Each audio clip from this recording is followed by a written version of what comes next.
Meet the editors. നമസ്കാരം. Meet editors ആരംഭിക്കുന്നു. പശ്ചിമബംഗാളിൽ കോൺഗ്രസും ഇടതു പാർട്ടികളും ഒരുമിച്ച് മത്സരിക്കും. 12 സീറ്റിൽ കോൺഗ്രസും 24 ഇടതു പാർട്ടികളും മത്സരിക്കാനാണ് ധാരണ. മഹാരാഷ്ട്രയിലും ഇന്ത്യ സഖ്യം സീറ്റ് ധാരണയിലെത്തി. ഔദ്യോഗിക പ്രഖ്യാപനം നാളെയുണ്ടാകും. കേരളത്തിൽ കോൺഗ്രസും ഇടതു പാർട്ടികളും നേർക്കുനേർ മത്സരമാണെങ്കിലും പശ്ചിമബംഗാളിൽ CPIM കോൺഗ്രസിന് കൈകൊടുത്തു. 42 സീറ്റിലും സഖ്യമായി കോൺഗ്രസും ഇടതു പാർട്ടികളും മത്സരിക്കും. 12 സീറ്റുകൾ കോൺഗ്രസിന് നൽകി. ISF 6 സീറ്റുകളിൽ മത്സരിക്കും. ഇടതു പാർട്ടികൾ 24 സീറ്റിൽ ജനവിധി തേടും. ഇതിനോടകം 16 സീറ്റിൽ ഇടതു പാർട്ടികൾ സ്ഥാനാർത്ഥികളെ പ്രഖ്യാപിച്ചു. സീറ്റ് വിഭജനത്തിൽ ഇടതു പാർട്ടികൾക്കിടയിൽ തർക്കമുണ്ട്. പുരുലിയ സീറ്റ് ഫോർവേഡ് ബ്ലോക്കിൽ നിന്ന് കോൺഗ്രസ് നൽകുന്നതിലാണ് പ്രധാന തർക്കം. ഇവിടെ സ്ഥാനാർത്ഥിയെ നിർത്തുമെന്ന നിലപാടിലാണ് ഫോർവേഡ് ബ്ലോക്ക്. CPIയിൽ നിന്ന് ബർസിയാദ് CPM ഏറ്റെടുക്കുന്നതിലും തർക്കമുണ്ട്. കേരളത്തിൽ പരസ്പരം മത്സരിക്കുന്ന മുന്നണികൾ പശ്ചിമബംഗാളിൽ ഭായി ഭായി എന്നാകും BJP പ്രചരണമാക്കാൻ പോകുന്നത്. റിപ്പോർട്ടർ, ദില്ലി. ഇന്ത്യക്ക് പ്രതീക്ഷയോ എന്നതാണ് ചോദ്യം.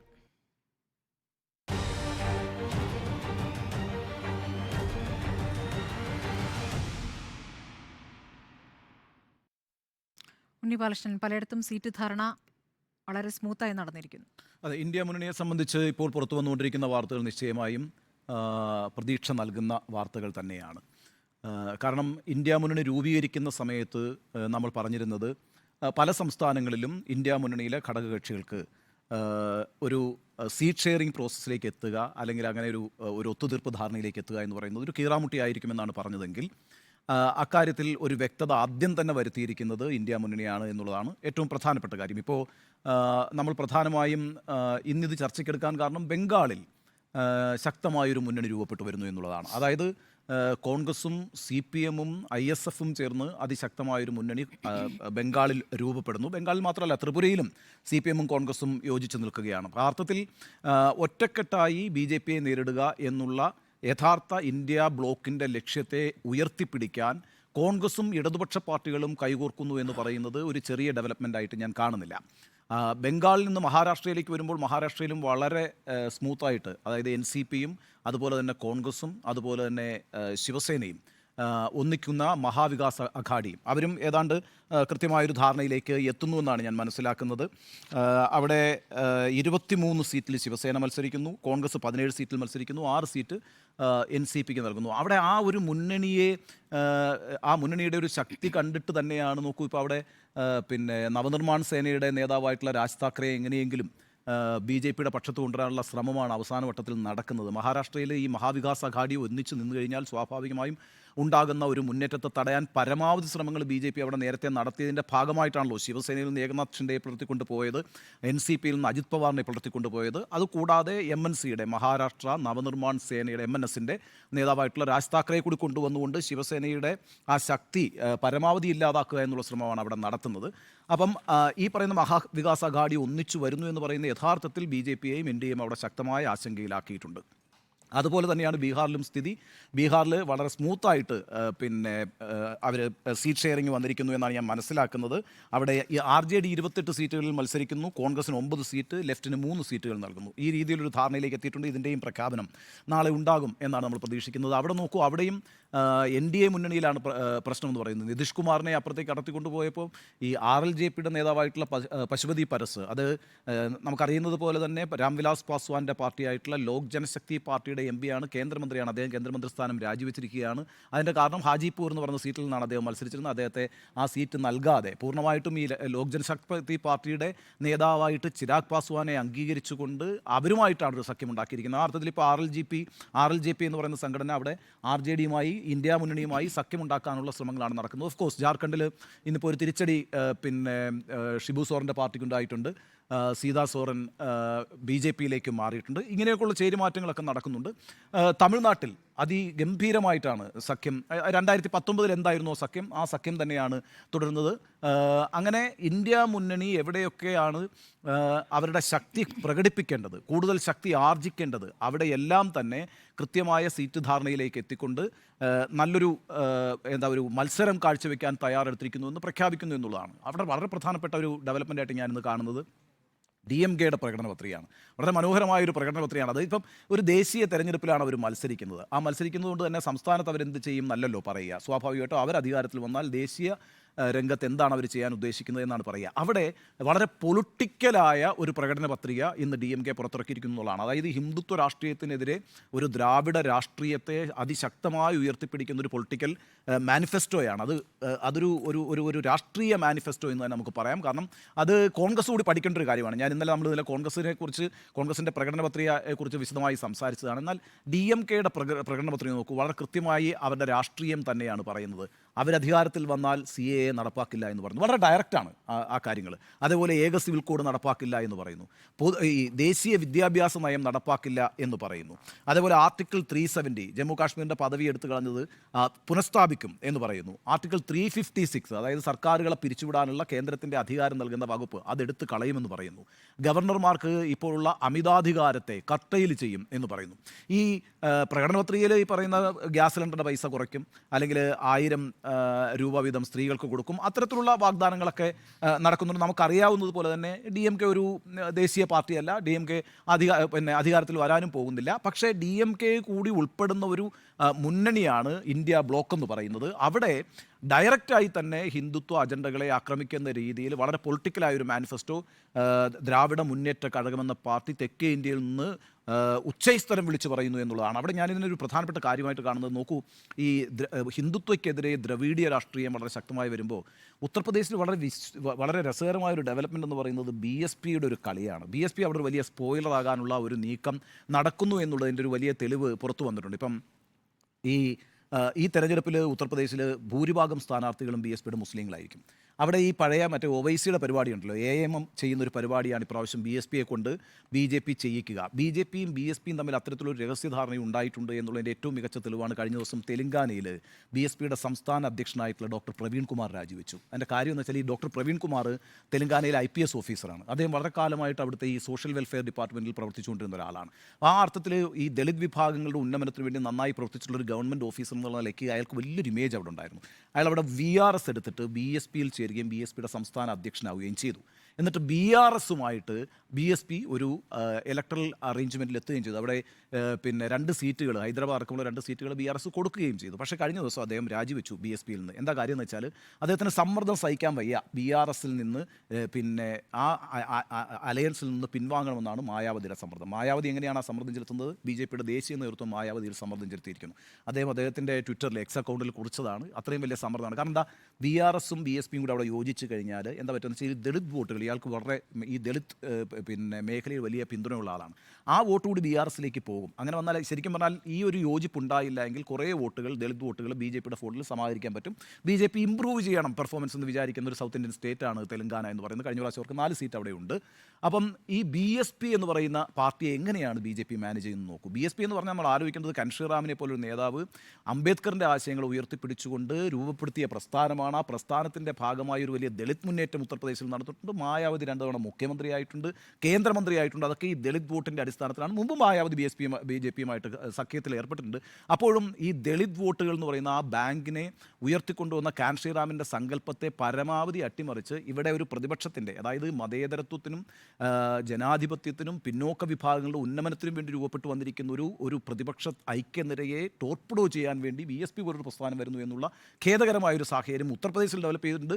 അതിൻ്റെ ഒരു ഇമ്പാക്റ്റ് തെലങ്കാനയിൽ ഉണ്ടായിരിക്കുന്നു, തെക്കേ ഇന്ത്യയിലും ഉണ്ടായിരിക്കുന്നതാണ്. അവിടെയാണ് DMK പോലൊരു പ്രസ്ഥാനം ഇന്നിപ്പോൾ പ്രഖ്യാപിച്ചിരിക്കുന്നത്. അവരുടെ ആ പൊളിറ്റിക്കൽ മാനിഫെസ്റ്റോ എന്ന് പറയുന്നത് അങ്ങേയറ്റം എന്താ പറയുക, ഇന്ത്യ മുന്നണിക്ക് തന്നെ വഴികാട്ടുന്നൊരു അത് കോൺഗ്രസും അതിൽ നിന്ന് പഠിക്കണം എന്നാണ് ഞാൻ പറയുന്നത്. കോൺഗ്രസിൻ്റെ ഈ കഴിഞ്ഞ ദിവസത്തെ പ്രകടന പത്രികയെക്കുറിച്ച് വിശദമായി നമ്മൾ ഇന്നലെ സംസാരിച്ചതാണ്. അക്കാര്യത്തിൽ കോൺഗ്രസിൻ്റെ ഒരു നയത്തുടർച്ച കാണിച്ചിട്ടുണ്ടെന്ന അഭിപ്രായമാണ് ഞാൻ പറഞ്ഞത്. പക്ഷേ പൊളിറ്റിക്കലായിട്ടുള്ള ഒരു മാനിഫെസ്റ്റോ പ്രഖ്യാപിച്ചത് DMK തന്നെയാണ്. അത് ഏക സിവിൽ കോഡിൻ്റെ കാര്യത്തിൽ അവർ മറച്ചുവെച്ചില്ല അവരുടെ നയം, യൂണിഫോം സിവിൽ കോഡിൻ്റെ കാര്യത്തിൽ അവർ മറച്ചുവെച്ചിട്ടില്ല അവരുടെ നയം, ആർട്ടിക്കിൾ 356ൻ്റെ കാര്യത്തിലും ജമ്മു കാശ്മീരിൻ്റെ പദവിയുടെ കാര്യത്തിൽ അവർ മറച്ചുവെച്ചിട്ടില്ല, നാഷണൽ എഡ്യൂക്കേഷൻ പോളിസിയുടെ കാര്യത്തിൽ മറച്ചുവെച്ചിട്ടില്ല. നമുക്ക് വേണമെങ്കിൽ പറയാം DMK അധികാരത്തിൽ വരത്തില്ലല്ലോ, ദേശീയ അധികാരത്തിൽ വരത്തില്ലല്ലോ എന്ന് പറയാം. പക്ഷേ DMKക്ക് ഇന്ത്യ ബ്ലോക്ക് ഒരു വലിയ മുന്നേറ്റം നടത്തിയാൽ അതിൻ്റെ പോളിസി മേക്കിങ്ങിൽ ഏറ്റവും നിർണായകമായ റോള് വഹിക്കാൻ പോകുന്നൊരു പാർട്ടിയായിരിക്കും DMK എന്ന കാര്യത്തിലൊരു സംശയവുമില്ല.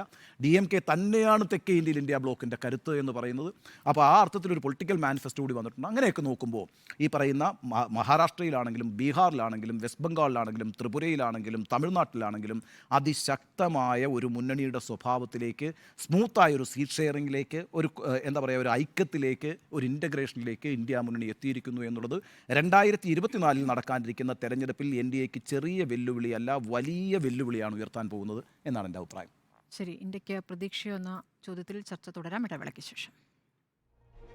ഇന്ത്യ മുന്നണിക്ക് പ്രതീക്ഷയോ എന്ന ചർച്ച തുടരുകയാണ്. M V Nikesh Kumar. നോക്കൂ, ബംഗാളിൽ ഇന്ത്യ ബ്ലോക്കിന് പ്രതീക്ഷയോ എന്ന ചോദ്യത്തിന് സമ്മിശ്രമായ ഉത്തരം തന്നെയാണ് എൻ്റെയും ഭാഗത്തുനിന്നുള്ളത്. കാരണം പ്രതീക്ഷയാകണമെങ്കിൽ തൃണമൂൽ കോൺഗ്രസും ലെഫ്റ്റും കോൺഗ്രസും ഒന്നിച്ചു ചേരണം. ഇവിടെ അങ്ങനെയില്ല. 42 ലോക്സഭാ മണ്ഡലങ്ങളിൽ ഇതിനകം തന്നെ തൃണമൂൽ കോൺഗ്രസ് സ്ഥാനാർത്ഥിയെ നിർത്തിക്കഴിഞ്ഞിരിക്കുന്നു. BJP 20 സ്ഥാനാർത്ഥിയെ നിർത്തിയിരിക്കുന്നു. 16 സീറ്റുകളിൽ ലെഫ്റ്റ് സ്ഥാനാർത്ഥിയെ പ്രഖ്യാപിച്ചിരിക്കുന്നു. ബാക്കിയുള്ള ഇടങ്ങളിൽ സീറ്റ് ധാരണയ്ക്കാണ് ഇപ്പോൾ ശ്രമം നടക്കുന്നത് എന്നുള്ളതാണ്. അപ്പോൾ സ്വാഭാവികമായിട്ടും ഇന്ത്യ സഖ്യത്തെയാണ് നമ്മൾ കൈകാര്യം ചെയ്യുന്നതെങ്കിൽ ഇന്ത്യ സഖ്യത്തിന് അവിടെ ഒരു യോജിച്ച് മുന്നോട്ട് പോകാൻ കഴിയാത്ത സാഹചര്യമാണുള്ളത്. ഇനി ഏതായാലും തൃണമൂൽ കോൺഗ്രസും തമ്മിലൊരു ധാരണയില്ല. കോൺഗ്രസിൻ്റെ അഖിലേന്ത്യാ അധ്യക്ഷൻ മല്ലികാർജുൻ ഖാർഗെ ഒരു വാതിൽ തുറന്നിട്ടിരിക്കുന്നു എന്നുള്ള സമീപനമാണ് പുലർത്തുന്നതെങ്കിൽ അതല്ല ഗ്രൗണ്ടിലെ സിറ്റുവേഷൻ. പ്രത്യേകിച്ച് അധീർ രഞ്ജൻ ചൗധരിയുടെ നേതൃത്വത്തിൽ കോൺഗ്രസ് ലെഫ്റ്റിനോടൊപ്പം പോകാനാണ് ആഗ്രഹിക്കുന്നത് എന്നുള്ളതാണ്. ഇവിടെ 2 സീറ്റുകൾ കഴിഞ്ഞ ലോക്സഭാ തെരഞ്ഞെടുപ്പിൽ കോൺഗ്രസിന് ലഭിച്ചിരുന്നു. പക്ഷേ ലെഫ്റ്റിന് ഒരു സീറ്റ് പോലും കിട്ടിയിട്ടില്ല. 2021 നിയമസഭാ തെരഞ്ഞെടുപ്പിലും ഒരു സീറ്റും ലെഫ്റ്റിന് നേടാനായിട്ടില്ല. വളരെ പരിതാപകരമായിട്ടുള്ള സാഹചര്യമാണ് ലെഫ്റ്റിനെ സംബന്ധിച്ചിടത്തോളം ബംഗാളിലുള്ളത്. കോൺഗ്രസിനെ സംബന്ധിച്ചിടത്തോളവും ഈ 2 ലോക്സഭാ മണ്ഡലങ്ങൾക്കപ്പുറത്തേക്ക്, ചില മേഖലകൾക്കപ്പുറത്തേക്ക് കോൺഗ്രസും വലിയ ശക്തിയല്ല ബംഗാളിൽ എന്നുള്ളതാണ്. സ്വാഭാവികമായും കോൺഗ്രസിന് വേണമെങ്കിൽ അവർ തൃണമൂൽ കോൺഗ്രസ് വെച്ച് നീട്ടുന്ന 2-3 സീറ്റുകൾ കൊണ്ട് ഇന്ത്യ ബ്ലോക്കിനൊപ്പം ചേരാമായിരുന്നു. പക്ഷേ കോൺഗ്രസ് അതിൻ്റെ ഒരു തൻ്റെ ഇടമോ അല്ലെങ്കിൽ അതിൻ്റെ അഭിമാനബോധമോ ഒക്കെ കാരണം തൃണമൂൽ കോൺഗ്രസിനോടൊപ്പം ചേരാതിരിക്കുകയാണ് ചെയ്തിട്ടുള്ളത്. ഏതായാലും നിലവിലെ സ്ഥിതി അനുസരിച്ച് 24 സീറ്റുകളിലെങ്കിലും ലെഫ്റ്റ് മത്സരിക്കുമെന്നാണ് കരുതുന്നത്. 10 സീറ്റുകൾ, 12 അവർ പറയുന്നതെങ്കിലും 10 സീറ്റുകളിൽ കോൺഗ്രസ് മത്സരിക്കുമെന്നുള്ളതാണ് നിലവിലുള്ള അനുമാനം. ഏതായാലും മൂർഷിദാബാദൊക്കെയുള്ള സീറ്റുകളിൽ ഇപ്പോൾ ഇതിനകത്ത് പ്രതീക്ഷയുള്ള സീറ്റുകൾ സ്വാഭാവികമായും അധീർ രഞ്ജൻ ചൗധരിയുടെ മണ്ഡലമൊക്കെ സ്വാഭാവികമായും ജയിക്കാൻ സാധ്യതയുള്ള മണ്ഡലങ്ങളായി തന്നെ നിൽക്കുകയാണ്. അതിനോടൊപ്പം തന്നെ മുർഷിദാബാദിൽ മുഹമ്മദ് സലീമാണ് സ്ഥാനാർത്ഥി എന്ന് ഇതിനകം തന്നെ അധീർ രഞ്ജൻ ചൗധരി ഭാരത് ജോഡോ ന്യായ യാത്രയ്ക്ക് മുമ്പാകെ പറയുകയുണ്ടായി. ഇപ്പോൾ സ്വാഭാവികമായിട്ടും മുർഷിദാബാദൊക്കെ തന്നെയും വലിയ വിജയസാധ്യതയുള്ള മണ്ഡലമായിട്ടാണ് CPM കരുതുന്നത്. കാരണം ഇവിടെ നോക്കൂ, നമുക്കറിയാവുന്നതുപോലെ വലിയ പോളറൈസേഷൻ ഉണ്ടായിട്ടുണ്ട്. തൃണമൂൽ കോൺഗ്രസും BJPയും പോളറൈസ് ചെയ്തിട്ടുണ്ട്. ലഭ്യമാകുന്ന വോട്ടുകളെല്ലാം വിഭാഗങ്ങളും വീതിച്ചെടുക്കുന്ന ഒരു സമീപനം കഴിഞ്ഞ തെരഞ്ഞെടുപ്പുകളിൽ നമ്മൾ കണ്ടിട്ടുള്ളതാണ്, പ്രത്യേകിച്ച് ഇടതിൻ്റെ തകർച്ചയ്ക്ക് ശേഷം. പക്ഷേ അതിനപ്പുറത്തേക്ക് നമ്മൾ നോക്കിക്കഴിഞ്ഞാൽ 2018 പഞ്ചായത്ത് തെരഞ്ഞെടുപ്പ്, 2019 നിയമസഭാ തെരഞ്ഞെടുപ്പ്, 2019 ലോക്സഭാ തെരഞ്ഞെടുപ്പ്, 2021 നിയമസഭാ തെരഞ്ഞെടുപ്പ്, ഇതാണ് ഈ തരത്തിൽ പോളറൈസേഷൻ തൃണമൂലും BJPയും തമ്മിലുള്ള പോളറൈസേഷൻ ഇടയാക്കിയിട്ടുള്ളത്. പക്ഷേ നമ്മൾ കാണേണ്ടത് 2019 ലോക്സഭാ തെരഞ്ഞെടുപ്പിന് ശേഷം പിന്നെ BJP ഒരു ഉപതെരഞ്ഞെടുപ്പിലും ജയിച്ചിട്ടില്ല എന്നുള്ളതാണ്. 2021 നിയമസഭാ തെരഞ്ഞെടുപ്പിന് ശേഷം 6 ഇടങ്ങളിൽ ഉപതെരഞ്ഞെടുപ്പുകളുണ്ടായി. പക്ഷേ ഒരിടത്ത് പോലും BJPക്ക് ജയിക്കാനായിട്ടില്ല. 4 ഇടങ്ങളിൽ CPM 2ാം സ്ഥാനത്താണ് എന്നുള്ളതാണ്. മാത്രമല്ല വലിയ വ്യത്യാസം CPMഉം BJPയും തമ്മിലുള്ള 3ാം സ്ഥാനക്കാരനും തമ്മിൽ ഉണ്ടായിട്ടുണ്ട് എന്നുള്ളതാണ്. അവിടെയാണ് CPMനെയും ലെഫ്റ്റിനെയും സംബന്ധിച്ചിടത്തോളം ചെറിയ പ്രതീക്ഷ, പ്രത്യേകിച്ച് ഈ മുർഷിദാബാദ് പോലുള്ള മണ്ഡലങ്ങളിൽ. CPMനെ സംബന്ധിച്ചിടത്തോളം വളരെ പ്രധാനപ്പെട്ടതാണ് 3ാമത്തെ ഒരു സംസ്ഥാനത്ത് ഒരു ലോക്സഭാ സീറ്റ് നേടുക എന്നുള്ളത്. തമിഴ്നാട്ടിൽ 2 സീറ്റുകളിൽ മത്സരിക്കുന്നുണ്ട്, കേരളത്തിൽ 15 സീറ്റുകളിൽ മത്സരിക്കുന്നുണ്ട്. ഇവിടെ സ്വാഭാവികമായും 2 സംസ്ഥാനങ്ങളിലും പ്രാതിനിധ്യം CPM ഉറപ്പാക്കിയിട്ടുണ്ട്.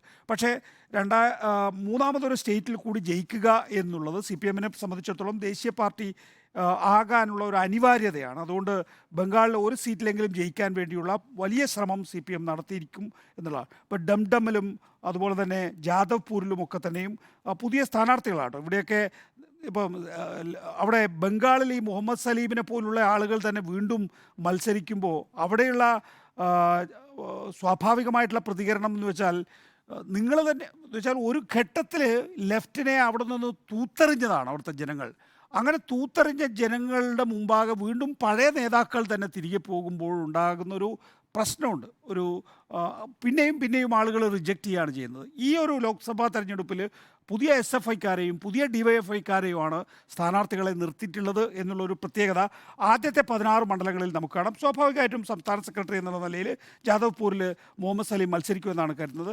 ഒരു പ്രതീക്ഷ എന്തായാലും മുർഷിദാബാദ് അടക്കമുള്ള ലോക്സഭാ മണ്ഡലങ്ങളിലുണ്ട്. നോക്കൂ, നമ്മൾ കാണേണ്ട ഒരു പ്രധാനപ്പെട്ട കാര്യം, കേരളത്തിൽ ഈ ഭാരത് ജോഡോ യാത്ര വന്ന സമയത്ത് CPM അതിനിശ്ചിതമായി ആ ഭാരത് ജോഡോ യാത്രയെ വിമർശിക്കുകയും എതിർക്കുകയും ഒക്കെ ചെയ്തിരുന്നു. പക്ഷെ നമ്മൾ മുർഷിദാബാദിൽ കാണുന്നത് എന്താണ്? CPMൻ്റെ പതാകയുമായി ഭാരത് ജോഡോ ന്യായ് യാത്രയിൽ മുഹമ്മദ് സലീം എന്ന സംസ്ഥാന സെക്രട്ടറി അടക്കമുള്ളവർ, പോളിറ്റ് ബ്യൂറോ അംഗം അടക്കമുള്ളവർ ആ ഭാരത് ജോഡോ ന്യായ് യാത്രയിൽ പങ്കെടുക്കുകയാണ് ചെയ്യുന്നത്. CPM എല്ലാ കാലഘട്ടത്തിലും മടി കാണിച്ചിരുന്നു കോൺഗ്രസുമായിട്ടുള്ള നേരിട്ടുള്ള തെരഞ്ഞെടുപ്പ് സഖ്യമില്ല എന്ന് പറയുന്നതിൽ, അല്ലെങ്കിൽ കോൺഗ്രസുമായിട്ട് ഏതെങ്കിലും തരത്തിൽ ഒരു മുന്നണി ബന്ധമില്ല എന്നുള്ളതിൽ. അതിനപ്പുറത്തേക്കാണല്ലോ കോൺഗ്രസിൻ്റെ ഒരു സംഘടനാ സംവിധാനത്തിലുള്ള പരിപാടിയിൽ കോൺഗ്രസ് പതാകയ്ക്കൊപ്പം CPMൻ്റെ പതാക പാറിപ്പറന്നുകൊണ്ട് ആ ഭാരത് ജോഡോ ന്യായ് യാത്രയിൽ മുന്നോട്ട് പോകുന്നു എന്ന് പറയുമ്പോൾ ഒരുപക്ഷെ 1964 ശേഷം CPMൻ്റെ രൂപീകരണത്തിന് ശേഷം, അല്ലെങ്കിൽ ഇന്ത്യൻ കമ്മ്യൂണിസ്റ്റ് പാർട്ടിയുടെ രൂപീകരണത്തിന് ശേഷം ഒരു ബൂർഷ്വാ പാർട്ടിയായിട്ടുള്ള കോൺഗ്രസുമായിട്ട് നേരിട്ട് അടിത്തട്ടിൽ പ്രവർത്തിക്കുന്നത് ബംഗാളിൽ ഇതാദ്യമായിട്ടാണ് കാണുന്നത് എന്നുള്ളതാണ്.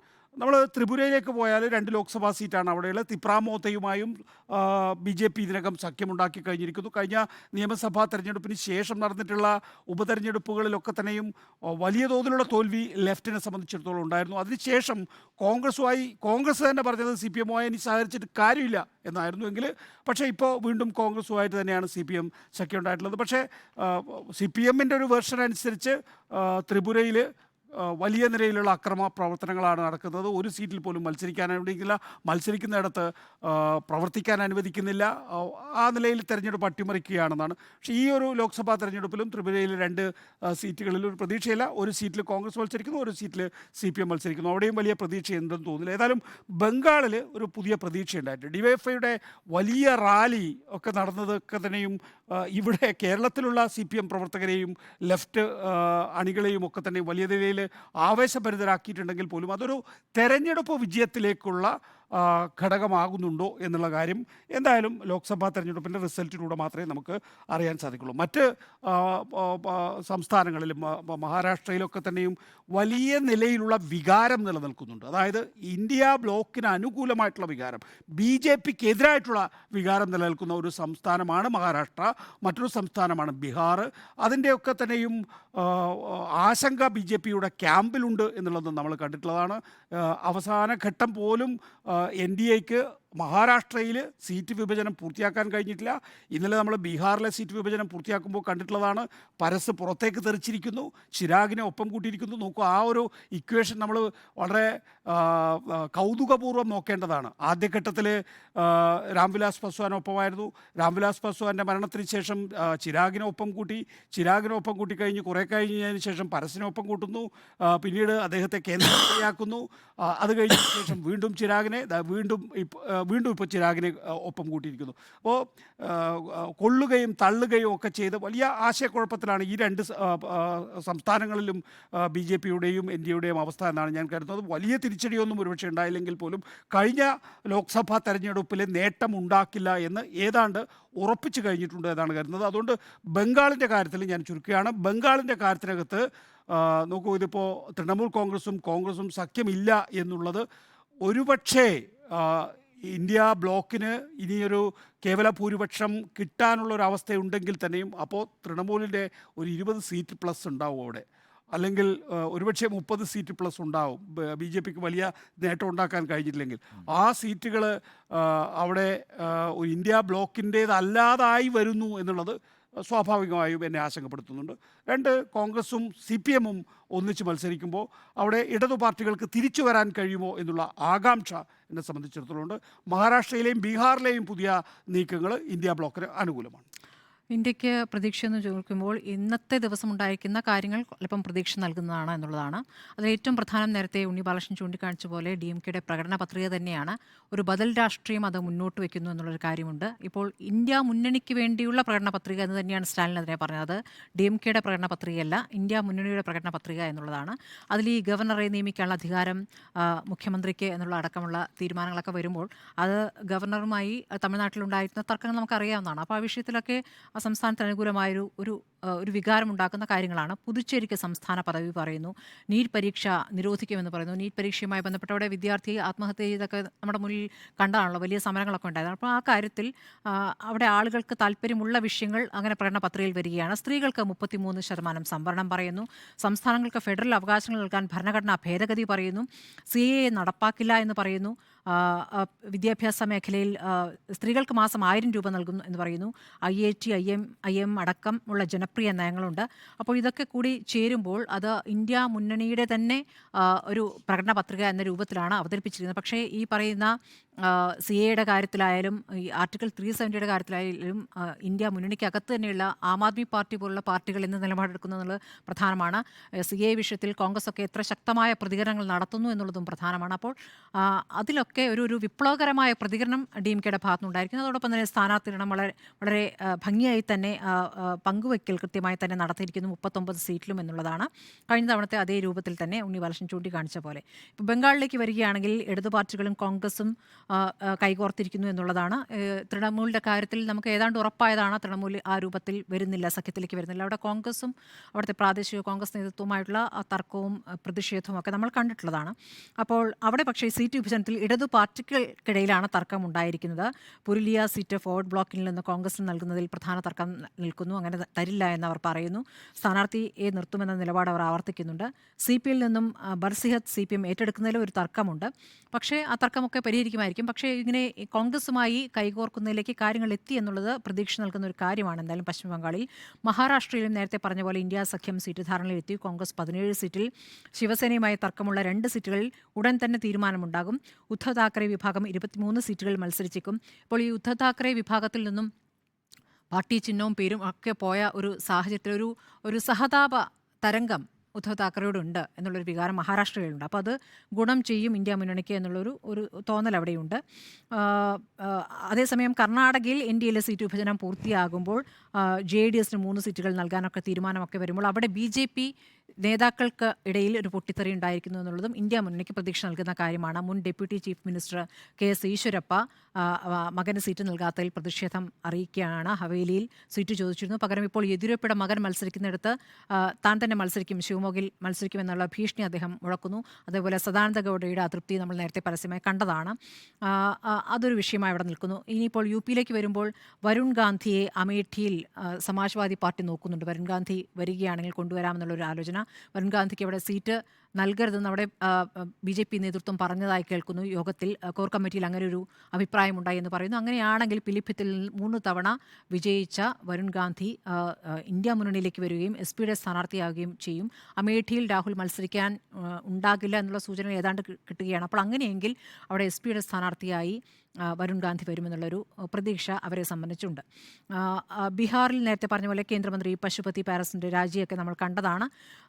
അതോടൊപ്പം ഈ നേതാക്കൾ നടത്തുന്ന പ്രതികരണങ്ങൾ, അപ്പുറത്ത് നടത്തുന്ന പ്രതികരണങ്ങൾ, രൂക്ഷ പ്രതികരണങ്ങൾ, അത് ഏത് രൂപത്തിലാണ് ഇന്ത്യ മുന്നണിക്ക് സഹായിക്കുക എന്നുള്ളതും പ്രധാനപ്പെട്ട വിഷയമാണ്. ഇപ്പോൾ ശോഭാ കരന്തലജെ നടത്തിയ തീവ്ര പ്രതികരണങ്ങൾ, തമിഴ്നാടിനെതിരെ നടത്തിയ പ്രതികരണം, കേരളത്തിനെതിരെ നടത്തിയ പ്രതികരണം. അപ്പോൾ തമിഴ്നാട് DMK ഇപ്പോൾ തെരഞ്ഞെടുപ്പ് കമ്മീഷന് പരാതി നൽകിയിരിക്കുകയാണ്. അതിൻ്റെ അടിസ്ഥാനത്തിൽ 48 മണിക്കൂറിനുള്ളിൽ നടപടിയെടുക്കണമെന്നുള്ളൊരു ആവശ്യം അവിടെ മുന്നോട്ട് വച്ചിരിക്കുന്നു. ഇപ്പോൾ നിർമ്മലാ സീതാരാമനെതിരെയും DMK ഒരു പരാതി നൽകിയിട്ടുണ്ട്. അവിടെ അമ്പലങ്ങളിൽ നിന്ന് പണം കട്ടെടുക്കുകയാണ് DMK എന്നൊരു പ്രസംഗത്തിലെ വാചകം, അതിനെതിരെയും പരാതി നൽകിയിട്ടുണ്ട്. അപ്പോൾ ഇപ്പുറത്ത് നടത്തുന്ന പ്രതികരണങ്ങൾ എത്ര തീവ്രമാണ്, വർഗീയത ജനിപ്പിക്കുന്നതാണെന്നുള്ളൊരു വിഷയം അവിടെ നിൽക്കുന്നു. ഇപ്പോൾ ശക്തി പ്രയോഗത്തിനെതിരെ, രാഹുൽ ഗാന്ധി പ്രസംഗത്തിൽ നടത്തിയ ശക്തി പ്രയോഗത്തിനെതിരെ ഇപ്പോൾ തെരഞ്ഞെടുപ്പ് കമ്മീഷനെ BJPയെ സമീപിച്ചിട്ടുണ്ട്. അങ്ങനെ വരുമ്പോൾ എന്ത് പ്രസംഗിക്കും, എന്തൊക്കെ പ്രസംഗിക്കാനാവും, പ്രസംഗത്തിൽ എന്തൊക്കെ പറയാനാകുമെന്നുള്ള വിഷയം അവിടെ നിൽക്കുന്നു. ഇതൊക്കെ എങ്ങനെയാണ് ജനങ്ങൾ എടുക്കുക എന്നുള്ള പ്രധാനമാണ്.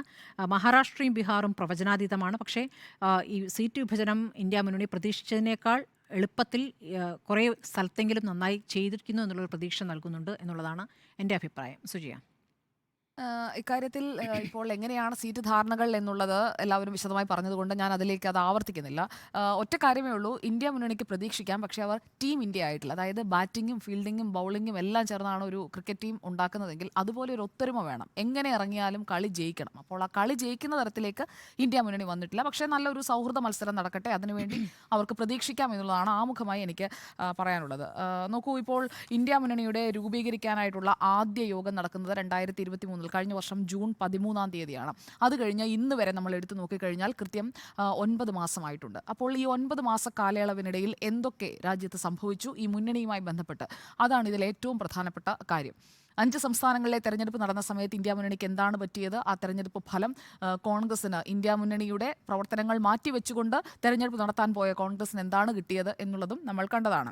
പിന്നെ അതിനിടയിൽ തന്നെയാണ് ഇന്ത്യ സഖ്യത്തിന്റെ സൂത്രധാരനായ JDU നേതാവ് ബീഹാർ മുഖ്യമന്ത്രി നിതീഷ് കുമാർ നേരെ NDA മുന്നണിയിലെ ഭാഗമാകുന്നതും ഈ 9 മാസത്തിനിടയിൽ സംഭവിച്ച പ്രധാനപ്പെട്ട ഡെവലപ്മെന്റാണ്. ബീഹാറിൽ 40 ഔട്ട് ഓഫ് 40 അതായിരുന്നു ഇന്ത്യ മുന്നണി രൂപീകരിക്കുമ്പോൾ നിതീഷ് കുമാർ അടക്കമുള്ള നേതാക്കൾ മുന്നോട്ട് വെച്ചിരുന്നത്. ഇന്ത്യ മുന്നണി ഒന്നിച്ച് മത്സരിച്ചു കഴിഞ്ഞാൽ ബീഹാറിൽ NDA അപ്രസക്തമായി മാറും എന്നൊക്കെ ആയിരുന്നല്ലോ ആദ്യത്തെ ടേക്ക്. അപ്പോൾ അത് അതേപടി പോയിരിക്കുകയാണ്. പിന്നെ ബംഗാളിൽ മമതാ ബാനർജി ഒറ്റയ്ക്ക് മത്സരിക്കുകയാണ്, തൃണമൂൽ ഒറ്റയ്ക്ക് മത്സരിക്കുകയാണ്. 42 സീറ്റിൽ BJP അവിടെ ശക്തമായി ഉയർന്നു വന്നുകൊണ്ടിരിക്കുന്ന ഒരു സാഹചര്യമുള്ള പശ്ചിമ ബംഗാളിൽ ഇടതും കോൺഗ്രസും ഒക്കെ കൂടെ എത്ര കൂട്ടിയാലും ഒപ്പം പിടിക്കാൻ കഴിയില്ല എന്നുള്ളത് ഒരു രാഷ്ട്രീയ വിദ്യാർത്ഥി എന്ന നിലയിൽ എൻ്റെ നിരീക്ഷണമാണ്. കാരണം ബംഗാളിൽ 2 സ്ട്രോങ് ആയുള്ള ഒപ്പോണൻസ്, അവർക്ക് മെഷീനറി ഉണ്ട്, അതുപോലെ തന്നെ പ്രചാരണത്തിന് ആവശ്യമായിട്ടുള്ള എല്ലാ കാര്യങ്ങളുമുള്ള 2 ടീമുകൾ വളരെ സ്ട്രോങ് ആയി മാച്ചിന് വന്ന് നിൽക്കുകയാണ്. അവിടേക്കാണ് ഇപ്പോൾ നമുക്ക് ഒന്നിച്ച് മത്സരിക്കാം എന്ന് പറഞ്ഞ് ഇടതും കോൺഗ്രസും കൂടി ചെല്ലുന്നത്. അപ്പോൾ കഴിഞ്ഞ ദിവസം ഇന്ത്യ സഖ്യത്തിൻ്റെ സമാപന വേദിയായ മുംബൈയിലെ റാലിയിലേക്ക് CPIM എത്തിയില്ല. എത്താത്തതിനെക്കുറിച്ച് AICCയുടെ ജനറൽ സെക്രട്ടറി KC വേണുഗോപാൽ പറഞ്ഞത് എന്താണ്? ഇന്ത്യ മുന്നണി എന്ന് പറയുന്നത് അത് ഒട്ടും ആത്മാർത്ഥമായി CPIM എടുത്തിട്ടില്ല, തെരഞ്ഞെടുപ്പിന്റെ ഭാഗമായി ഇന്ത്യ മുന്നണിക്കൊപ്പം നിൽക്കുന്നു എന്ന് പറഞ്ഞുകൊണ്ടാണ് KC വേണുഗോപാൽ വിമർശിച്ചത്. അപ്പോൾ KC പറഞ്ഞ വാചകങ്ങൾ വളരെ പ്രധാനപ്പെട്ടതാണ്. KC പറഞ്ഞ വാചകം എക്സാക്ട്ലി ഇങ്ങനെയാണ്, പോസ്റ്റിലും അങ്ങനെ തന്നെയാണ്. CPIMന് ഇന്ത്യ മുന്നണി ഒരു പ്രചരണായുധം മാത്രമാണ്. അത് വളരെ ക്ലിയർ ആയിട്ടുള്ള സ്റ്റേറ്റ്മെന്റ് ആണ്. അങ്ങനെ തന്നെയാണ് കോൺഗ്രസ് CPIMന്റെ ആത്മാർത്ഥതയെ വിലയിരുത്തിയിരിക്കുന്നത്. അപ്പോൾ അങ്ങനെയുള്ള CPIM ആണ് കോൺഗ്രസുമായി ചേർന്ന് നേട്ടമുണ്ടാക്കാനായി ബംഗാളിൽ പോകുന്നുവെന്ന് നിങ്ങളൊക്കെ വിശ്വസിക്കുന്നത്, ഞാനത് വിശ്വസിക്കുന്നില്ല. ഇത്തവണയും 0-ൽ ഫിനിഷ് ചെയ്യാൻ തന്നെയായിരിക്കും പോവുക. മമതാ ബാനർജി വളരെ ടഫായിട്ടുള്ള ഒരു ഫൈറ്റർ തന്നെയാണ്. BJPയും അതേപോലെ തന്നെ ഇപ്പുറത്തു നിന്നൊരു ഫൈറ്റ് ബംഗാളിൽ കാഴ്ചവെക്കാൻ പോവുകയാണ്. അതിനിടയിൽ എത്ര നേട്ടമുണ്ടാക്കാൻ കഴിഞ്ഞാലും അത് <5 ആണ്. അതിനപ്പുറത്തേക്ക് ചിന്തിക്കുക പോലും വേണ്ട. ലെഫ്റ്റും കോൺഗ്രസും മറ്റു പാർട്ടികളും ചേർന്നുള്ള സഖ്യം 35 സീറ്റിലും ഡയറക്റ്റ് ഫൈറ്റ് ആയിരിക്കും തൃണമൂൽ കോൺഗ്രസും BJPയും തമ്മിൽ. 5 സീറ്റുകളിൽ മാത്രമേ മത്സരമെങ്കിലും നടത്താൻ കോൺഗ്രസിനും ഇടത് പാർട്ടികൾക്കും ബംഗാളിൽ കഴിയൂ. അപ്പോൾ ബംഗാളിലെ 37 സീറ്റിൽ തൃണമൂൽ വേഴ്സസ് BJP ആയിരിക്കും. 5 സീറ്റിലെ മത്സരിക്കാൻ പോലും ഇടത് പാർട്ടികൾക്കും കോൺഗ്രസിനും ചേർന്നുള്ള സഖ്യത്തിന് കഴിയും. അപ്പോൾ 42ന്റെ കാര്യവും കഴിഞ്ഞു. 40ന്റെ കാര്യത്തിൽ ഇപ്പോൾ ഇപ്പുറത്തേക്ക് നിതീഷ് കുമാർ വന്ന സ്ഥിതിക്ക് ഒരുപാട് പ്രതീക്ഷയൊന്നും വേണ്ട. പിന്നെ പ്രതീക്ഷിക്കാം, ഞാൻ ഇന്ത്യ മുന്നണിയെ തള്ളിക്കളയുന്നൊന്നുമില്ല, പ്രതീക്ഷിക്കാം. ഇനി മധ്യപ്രദേശ്, രാജസ്ഥാൻ, ഛത്തീസ്ഗഡ് ഈ 5 സംസ്ഥാനങ്ങളിലെ തെരഞ്ഞെടുപ്പ് നടന്നപ്പോൾ വലിയ നിരീക്ഷണങ്ങളായിരുന്നു എല്ലാവരും നടത്തിയിരുന്നത്. പക്ഷേ ആ നിരീക്ഷണങ്ങൾ പോലെയൊന്നും കാര്യങ്ങൾ വന്നില്ല. വലിയ രീതിയിൽ പ്രതീക്ഷിക്കാം. ജാതി സെൻസസ് അടക്കമുള്ള വിഷയങ്ങൾ കത്തിജ്വലിക്കാൻ പോകുന്നു. അവിടെ വലിയ രീതിയിൽ തിരിച്ചടി BJPക്ക് നേരിടാൻ പോകുന്നു എന്ന് പറഞ്ഞ് ഇടത്തുനിന്ന് ഇപ്പോൾ ലോക്സഭാ തെരഞ്ഞെടുപ്പിലേക്ക് വരുമ്പോൾ 29 സീറ്റുണ്ട് മധ്യപ്രദേശിൽ, 25 സീറ്റുണ്ട് രാജസ്ഥാനിൽ, ഛത്തീസ്ഗഡിൽ 11 സീറ്റുണ്ട്. അവിടെ ടോട്ടൽ 65-ൽ 61 ഇപ്പോൾ തന്നെ BJPയുടെ കയ്യിലാണ്. അതിൽ വലിയ മാറ്റമൊന്നും ഞാൻ പ്രതീക്ഷിക്കുന്നില്ല. 65-ൽ 65 ആയാലും അത്ഭുതപ്പെടാനുമില്ല. മധ്യപ്രദേശിൻ്റെയും രാജസ്ഥാൻ്റെയും ഛത്തീസ്ഗഡിൻ്റെയും കാര്യമാണ് ഞാൻ പറഞ്ഞത്. പിന്നെ സെൻട്രൽ വെൽഫെയർ സ്കീംസ് അടക്കമുള്ള കാര്യങ്ങളാണ്, അല്ലാതെ ഹിന്ദുത്വ രാഷ്ട്രീയമല്ല അജണ്ടയായി മുന്നോട്ട് വയ്ക്കുന്നത്. പ്രകടന പത്രികയിൽ DMKയുടെ പ്രകടന പത്രികയെക്കുറിച്ച് അങ്ങ് ഇത്രയും പറഞ്ഞ സ്ഥിതിക്ക് ഒരു കൊഹിസീവ് ആൻഡ് കോംപ്രിഹെൻസീവ് ആയുള്ളൊരു ആക്ഷൻ പ്ലാൻ ഇതുവരെ ഇന്ത്യ മുന്നണിക്ക് രൂപീകരിക്കാൻ കഴിഞ്ഞിട്ടില്ല. ഒരു മുന്നണി അല്ലെങ്കിൽ ഒരു ഫ്രണ്ട് ഒരു മത്സരത്തിന് ഇറങ്ങുമ്പോൾ ഇപ്പുറത്തുള്ള മുന്നണിയെ അപേക്ഷിച്ച് എല്ലാവരെയും കൂട്ടിയോജിപ്പിക്കുന്ന അതുപോലെ തന്നെ സമഗ്രമായ ഒരു പ്ലാൻ വേണം. ആ പ്ലാൻ ഇതുവരെ ഇന്ത്യ മുന്നണി ആസ് സച്ച് DMKയ്ക്ക് ഉണ്ട്. ഓഫ് കോഴ്സ് അവരുടെ പ്രകടന പത്രിക നല്ലതാണ്. പക്ഷേ ഇന്ത്യ മുന്നണിക്ക് അത് ആയിട്ടില്ല. ഏപ്രിൽ 19-നാണ് 1ാം ഘട്ട വോട്ടെടുപ്പ് നടക്കുന്നത്. കൃത്യം ഒറ്റ മാസമേ ഉള്ളൂ. ഒരു മാസം കഴിഞ്ഞ് തെരഞ്ഞെടുപ്പ് തുടങ്ങാനിരിക്കുമ്പോൾ ഇപ്പോഴും ഒരു ആക്ഷൻ പ്ലാൻ രൂപീകരിക്കാതെ നമുക്കൊന്നിച്ച് മത്സരിക്കാൻ കേട്ടോ എന്ന് പറഞ്ഞിട്ടൊന്നും ഒരു കാര്യവുമില്ല. മറുഭാഗത്ത് നിൽക്കുന്നവർ അത്രയും ശക്തരാണ്. പാറ്റ്നയിലെ ജൻവിശ്വാസ് റാലി, ന്യായയാത്രയുടെ സമാപനം, അതൊക്കെ എത്ര നന്നായി ഉപയോഗിക്കാമായിരുന്ന അവസരങ്ങളൊക്കെ കൈവിട്ടിട്ടാണ് നിൽക്കുന്നത്. ഇന്ത്യ മുന്നണിയെ അങ്ങനെ കൈവിട്ട ഒരവസ്ഥയിലേക്ക് കൊണ്ടുചെന്നെത്തിച്ചതിൽ ഇടതുപക്ഷത്തിനും ഉത്തരവാദിത്തമുണ്ട് എന്ന് തന്നെയാണ് ഞാൻ കരുതുന്നത്. അപ്പോൾ ആ ഒത്തൊരുമ എന്ന് പറയുന്നത് മിസ്സാക്കിയിട്ടുണ്ട്. അത് മുംബൈയിൽ നടന്ന ഭാരത് ജോഡോ ന്യായയാത്രയുടെ സമാപന വേദിയിൽ ക്ഷണിച്ചിട്ടും എത്താതിരുന്ന CPIM തന്നെയാണ്. പിന്നെ ബംഗാളിൽ കൈ കൊടുത്തതുകൊണ്ട് ഞാൻ നേരത്തെ സൂചിപ്പിച്ചു ഈ ബംഗാളിൽ കൈ കൊടുത്തതുകൊണ്ട് കിട്ടാൻ പോകുന്ന നേട്ടം മാക്സിമം എത്രയാണ് എക്സ്പെക്ട് ചെയ്യാൻ പറ്റുക? മാക്സിമം 5 ആണ്. അതിനപ്പുറത്തേക്ക് പ്രതീക്ഷിക്കാൻ പോലും കഴിയില്ല എന്ന ഒരു യാഥാർത്ഥ്യം അവിടെ നിലനിൽക്കുന്നുണ്ട്. മണിക്കം ടാഗോർ എന്ന് പറയുന്നുണ്ടായിരുന്നു ഇന്ത്യ ബ്ലോക്ക് 300 സീറ്റ് നേടുമെന്ന്. അപ്പോൾ 300 സീറ്റ് നേടുമെന്ന് മണിക്കം ടാഗോർ പറയുന്നു. രാഹുൽ ഗാന്ധി NDA നരേന്ദ്രമോദിയെ മറികടന്ന് അധികാരത്തിലെത്തുമെന്ന് പറയുന്നു. പക്ഷേ അത്രയും കോൺഫിഡൻസോടെ പറയുന്ന എത്ര നേതാക്കൾ ഇന്ത്യ മുന്നണിയിലുണ്ട്? DMKയുടെ പ്രകടന പത്രികയിൽ അവർ പറയുന്നു അധികാരത്തിലെത്തുകയാണെങ്കിൽ വി ക്യാൻ ഡു ദിസ്. പക്ഷേ ഇന്ത്യ ബ്ലോക്ക് അധികാരത്തിലെത്തുമെന്ന് ഉറച്ചു പറയുന്ന എത്ര നേതാക്കളുണ്ട് ഇന്ത്യ മുന്നണിയിൽ എന്ന ചോദ്യം അവിടെ നിലനിൽക്കുകയാണ്. ആ ചോദ്യത്തിന് ഇനിയും ഉത്തരമായിട്ടില്ല എന്നുള്ളതാണ് ഏറ്റവും പ്രധാനപ്പെട്ട കാര്യമായി ഞാൻ കരുതുന്നത്. അപ്പോൾ അലയൻസസ് രൂപീകരിക്കുമ്പോൾ, സഖ്യധാരണയും സീറ്റ് ധാരണയും ഉണ്ടാക്കുമ്പോൾ അതിൽ ഒരു മാനിഫെസ്റ്റോ ഫൈനലൈസേഷൻ എന്ന് പറയുന്നത് ഇപ്പോഴും ഡിലേഡ് ആണ്. അപ്പോൾ ആ ഡിലേഡ് ആയിട്ടുള്ള ആ മാനിഫെസ്റ്റോ ഫൈനലൈസേഷനാണ് ഇന്ത്യ മുന്നണിക്ക് തിരിച്ചടി ഉണ്ടാക്കാൻ പോകുന്ന പ്രധാനപ്പെട്ട ഘടകം. ഇപ്പോൾ ഉണ്ടാക്കിയിരിക്കുന്ന ഒരു പ്രൊജക്ഷൻ എന്താണ്? മുന്നണി വീണ്ടും ട്രാക്കിൽ കയറി. ഇപ്പോൾ ഉണ്ടാക്കിയിരിക്കുന്ന ഒരു പ്രതീതി എന്ന് പറയുന്നത് ഡിസംബർ ആയതോടുകൂടി, അതായത് 5 സംസ്ഥാനങ്ങളിൽ നേരിട്ട തിരിച്ചടിക്ക് ശേഷം തെലങ്കാനയിൽ ഓഫ് കോഴ്സ് കോൺഗ്രസ് നേട്ടമുണ്ടാക്കി. പക്ഷേ ഡിസംബറോടെ വീണ്ടും ഇന്ത്യ മുന്നണി ആ തണുത്തു മരവിച്ചിരുന്ന അവസ്ഥയിൽ നിന്നും പതുക്കെ ഒരു കമ്പിളിപ്പുതപ്പൊക്കെ ഇട്ട് ട്രാക്കിലേക്ക് കയറിയിട്ടുണ്ട്. പക്ഷേ ട്രാക്കിൽ കയറി എത്ര ഓടി? ഓട്ടമൊക്കെ വളരെ വേഗം കുറഞ്ഞാണ്. ആ ഓട്ടത്തിന് അതിനേക്കാൾ മുന്നേ സജീവമായി ഓടിക്കൊണ്ടിരിക്കുന്ന NDAയ്ക്കൊപ്പം എത്താൻ കഴിഞ്ഞിട്ടില്ല എന്നുള്ളതാണ് വസ്തുത. അപ്പോൾ 9 മാസം കയ്യിലുണ്ടായിരുന്നു. എന്നിട്ടും അവസാനത്തെ ഒരു മാസം, അതായത് പരീക്ഷയുടെ തലേ ദിവസം കുത്തിയിരുന്ന് പഠിച്ച് റാങ്ക് വാങ്ങിക്കുന്നവരൊക്കെ ഉണ്ടാകാം. പക്ഷേ ഇന്ത്യ മുന്നണിക്ക് റാങ്ക് കിട്ടുമെന്ന് എനിക്ക് തോന്നുന്നില്ല. കാരണം അവസാന ദിവസം ഈ 543 വരുന്ന് പഠിക്കാനൊന്നും പറ്റില്ല. 1-2 ആണെങ്കിൽ നോക്കാം. അതുകൊണ്ടാണ് ഞാൻ പറഞ്ഞത് ബംഗാളിൽ പരമാവധി 5. അതിനപ്പുറത്തേക്കൊന്നും ആലോചിക്കുക പോലും വേണ്ട. ആലോചിച്ചിട്ടും കാര്യമില്ല, കിട്ടാനും പോകുന്നില്ല. അപ്പോൾ ബീഹാറിലെ കാര്യം ഇതിനകം തന്നെ ഞാൻ പറഞ്ഞു കഴിഞ്ഞു. ഇനിയിപ്പോൾ അറിയേണ്ട പ്രധാനപ്പെട്ട ഒരു കാര്യമുള്ളത് എങ്ങനെയാണ് ഈ കോൺഗ്രസും ഇടതു പാർട്ടികളും തമ്മിൽ അവിടെ ഒന്നിച്ച് മത്സരിക്കുമ്പോൾ അത് കേരളത്തിൽ റിഫ്ലക്റ്റ് ചെയ്യുക എന്നുള്ളതാണ്. കേരളത്തിൽ ഇന്ത്യ മുന്നണി ഇല്ല എന്ന് നേരത്തെ തന്നെ പ്രഖ്യാപിച്ചതാണ്, ഞാൻ സമ്മതിക്കുന്നു. പക്ഷേ അവിടെ ഒന്നിച്ച് മത്സരിക്കാം. പഞ്ചാബിൽ കോൺഗ്രസും ആം ആദ്മി പാർട്ടിയും ഒന്നിച്ചല്ല മത്സരിക്കുന്നത്, വെവ്വേറെയാണ്. ആം ആദ്മി പാർട്ടി മുഴുവൻ സീറ്റുകളിലും മത്സരിക്കുകയാണല്ലോ. അതുപോലെ തന്നെ ബംഗാളിൽ തൃണമൂൽ ഒറ്റയ്ക്കൊരു സ്ട്രോങ് ഹോൾഡായിട്ട് തന്നെ അവിടെ നിൽക്കുകയാണ്. അവിടെ നിങ്ങൾ സഖ്യമുണ്ടാക്കും. പക്ഷേ ഇവിടെ കേരളത്തിൽ ഞങ്ങൾ പരസ്പരം മത്സരിക്കും. അപ്പോൾ ഇങ്ങനെ എന്തിനാണ് ജനങ്ങളെ പറ്റിക്കുന്നത്? കേരളത്തിലും ഒന്നിച്ച് മത്സരിക്കാമല്ലോ. കേരളത്തിൽ സീറ്റ് ധാരണയാക്കി കഴിഞ്ഞാൽ BJPയെ തുരത്തുക എന്നതാണ് ലക്ഷ്യമെങ്കിൽ വെവ്വേറെ മത്സരിക്കേണ്ടതില്ലല്ലോ. അങ്ങനെ ഒന്നിച്ച് മത്സരിക്കാതിരിക്കുകയും ബംഗാളിലും ത്രിപുരയിലും 2 സംസ്ഥാനങ്ങളും നേരത്തെ CPIM ഭരിച്ചിരുന്നതും CPIM കോൺഗ്രസും ഏറ്റുമുട്ടിക്കൊണ്ടിരുന്നതുമായ സംസ്ഥാനങ്ങളാണ്. അപ്പോൾ അവിടെ ഭരണം നഷ്ടപ്പെട്ടു, തകർച്ചയുണ്ടായി. അപ്പോൾ കേരളത്തിലും അടുത്ത നിയമസഭാ തെരഞ്ഞെടുപ്പോടെ തകർച്ചയായി കഴിഞ്ഞാൽ ഇത് തന്നെയല്ലേ ആവർത്തിക്കാൻ പോകുന്നത്? അപ്പോൾ ഈ മത്സരം എന്ന് പറയുന്നത് കേരളത്തിലെ ജനങ്ങൾ ഈ ഉണ്ടാക്കിയിരിക്കുന്ന സഖ്യത്തിൻ്റെയൊക്കെ ഒരു പൊള്ളത്തരം എന്താണ് എന്നുള്ളത് മനസ്സിലാക്കണം എന്നുള്ളതാണ് എനിക്ക് പറയാനുള്ളത്. കേരളത്തിൽ പരസ്പരം പോരടിക്കുകയും അതിർത്തി വിട്ട് കഴിയുമ്പോഴേക്കും ഒന്നിച്ച് നിൽക്കുകയും ചെയ്യുന്നത് കൃത്യമായി കൈകൊടുക്കുകയാണ്. ബംഗാളിൽ കൈകൊടുക്കുന്നു, ത്രിപുരയിൽ കൈകൊടുക്കുന്നു. എന്നാൽ പിന്നെ കേരളത്തിലും കൈകൊടുത്തുകൂടെ? നല്ല പ്രതീക്ഷയാണ് ഇന്ത്യ മുന്നണിക്ക് 20 out of 20 എന്ന് പറയുന്നത്. പിന്നെ ബുദ്ധിമുട്ടുകയേ വേണ്ട, കൃത്യമാണ്. നല്ല കാൻഡിഡേറ്റ്സിനെ ഒക്കെ നിർത്തി ഇപ്പം നാമനിർദ്ദേശ പത്രിക സമർപ്പിച്ചിട്ടായാലും പിൻവലിക്കാനൊക്കെ സമയമുണ്ട്. അപ്പോൾ കേരളത്തിൽ കൂടി ഇന്ത്യ മുന്നണി വരണം എന്നുള്ളതാണ് ഞാൻ എൻ്റെ ഒരു ആഗ്രഹമായിട്ട് മുന്നോട്ട് വയ്ക്കുന്നത്. അപ്പോൾ പിന്നെ നല്ല പ്രതീക്ഷയാകും. എന്തായാലും രാജ്യം ഭരിക്കാൻ പോവുകയാണ്. 300 സീറ്റ് നേടുമെന്നാണ് മണിക്കം ടാഗോർ പറഞ്ഞത്. അപ്പോൾ മണിക്കം ടാഗോർ പറഞ്ഞ അതിലേക്ക് കൃത്യമായി എത്താൻ പറ്റും. ഇടതുപക്ഷത്തിന് നല്ല റോൾ വഹിക്കാൻ പറ്റും. 10 സീറ്റ് വീതം ഭിന്നിച്ചെടുത്താൽ മതിയല്ലോ. അപ്പോൾ 10-10 എന്നുള്ള ടാലിയോടുകൂടി പാർലമെന്റിലേക്ക് എത്താനും പറ്റും ഇരു പാർട്ടികൾക്കും. ശരി, ഇന്ത്യക്ക് പ്രതീക്ഷയോ എന്നതായിരുന്നു ചോദ്യം. യെസ് എന്നാണ് 4 പേരും അഭിപ്രായപ്പെട്ടിരിക്കുന്നത്.